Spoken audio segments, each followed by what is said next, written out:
نماز تسمیہ بسم اللہ الرحمن الرحیم، شروع اللہ کے نام سے جو بڑا مہربان اور نہایت رحم کرنے والا ہے۔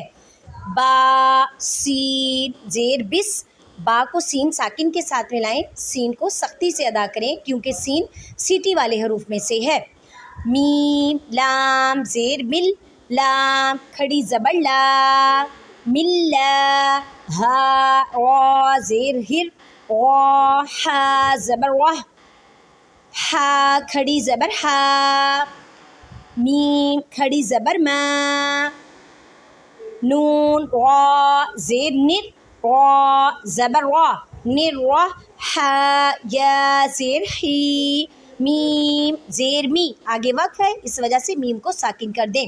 بسم اللہ الرحمن الرحیم، میم مشدد میم کو لام مشدد سے ملائیں۔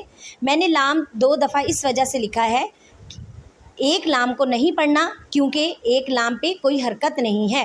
ہا کو را مشدد کے ساتھ ملائیں، ہا کو حلق کے نیچے والے حصے سے ادا کریں گے۔ را کو موٹا پڑھیں، را کو ہا ساکن کے ساتھ ملائیں، اس ہا کو حلق کے درمیان والے حصے سے ادا کرتے ہیں۔ میم کو ایک الف کی مقدار میں کھینچ کر پڑھیں گے۔ نون کو را مشدد کے ساتھ ملائیں، الف اور لام کو نہیں پڑھنا کیونکہ ان کے پر کوئی حرکات نہیں ہیں۔ مان الرحیم، میم کو ایک الف کی مقدار میں کھینچ کر پڑھیں گے۔ نون کو را مشدد کے ساتھ ملائیں، را کو موٹا پڑھیں گے کیونکہ را پر زبر ہے، را کو بالکل نہیں کھینچیں گے۔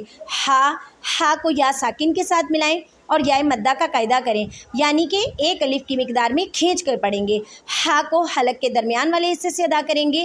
میم کو ساکن کریں کیونکہ آگے وقف کی علامت ہے۔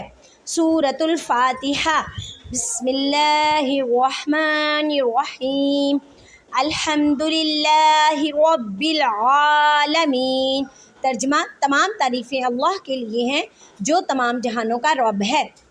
حمزہ لام زبر ال، حمزہ کو حلق کے نیچے والے حصے سے ادا کرتے ہیں۔ حمزہ کو لام ساکن کے ساتھ ملائیں۔ ہا میم زبر ہم، ہا کو حلق کے درمیان والے حصے سے ادا کرتے ہیں۔ ہا کو میم ساکن کے ساتھ ملائیں۔ دال کے اوپر پیش ہے، مطلب کہ حرکت ہے، بالکل نہیں کھینچیں گے۔ لام زیر لل، لام کھڑی زبر لا، للہ۔ ہا زیر ہی، للہ، لام کو لام شدت کے ساتھ ملائیں اور لام کو ایک الف کی مقدار میں کھینچ کر پڑھیں گے۔ ہا کو حلق کے نیچے سے ادا کریں، ہا کے نیچے زیر ہے یعنی حرکت ہے، بالکل نہیں کھینچیں گے۔ با زبر رب، با لام زیر بل، ربل۔ را کو با مشدد کے ساتھ ملائیں اور را کو موٹا پڑھیں۔ با کو اس وجہ سے 2 مرتبہ لکھا ہے کیونکہ با مشدد ہے، جب مشدد ورڈ 2 مرتبہ پڑھا جاتا ہے، ایک مرتبہ پیچھے والے حرف سے ملا کر اور دوسری مرتبہ خود، اور اس پہ با مشدد پہ جماؤں کے ساتھ کلکلا کریں گے۔ با کو لام ساکن کے ساتھ ملائیں، الف کو نہیں پڑھنا کیونکہ اس کے پر کوئی حرکت نہیں ہے۔ عین کھڑی زبر آ، عین کو حلق کے درمیان والے حصے سے ادا کرتے ہیں۔ عین کو ایک الف کی مقدار میں کھینچ کر پڑھیں، لام کے اوپر حرکت ہے یعنی زبر ہے، بالکل نہیں کھینچیں۔ میم یا زیر می، میم کو یا ساکن کے ساتھ ملائیں اور یا مدہ کا قاعدہ کریں، یعنی کہ ایک الف کی مقدار میں کھینچ کے پڑھیں۔ اور نون زبر نا، نون کو ساکن کریں کیونکہ آگے وقف کی علامت ہے۔ الرحمن الرحیم، جو بڑا مہربان اور نہایت رحم کرنے والا ہے۔ الرحمن الرحیم۔